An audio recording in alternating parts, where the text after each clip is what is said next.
नमस्कार जय जगन्नाथ मु ज्योतिर्विद इंजीनियर नीलांबर पाणी आज आपण मानक एक दुर्लभ प्रतिकार मु कहूँ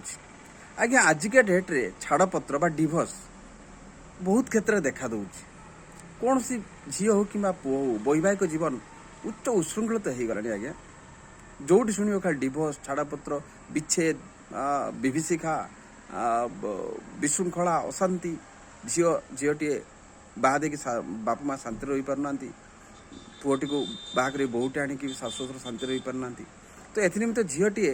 बाहा गला बेला अपनी छुटिया प्रतिकार करूँ कौन प्रतिकार ना बहार परवर्ती समय रे शशुर घर किंबा स्वामी सह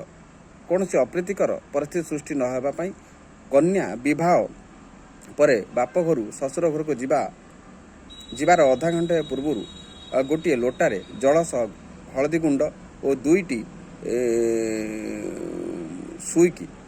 25 पैसा कहुए लोटा मध्य पकाई टंकिका कंटे पकईदे हम उक्त लोटा जल को विवाहिता कन्या विवाहित कन्यार मुंड उपर 7 थर 7 घोरा बुलाई आनी उक्त जल सह पैसा को घर मुख्य द्वार आगरे ढालीदेव माने तल ढालीदेव तापर झील को सवारी गाड़ी रे विदा करिवो यह करने द्वारा झील विवाह पर शशुर घर को जाई आउ निर्यातना बा दुख भोग करे नहीं करते प्रतिकार जय जगन्नाथ।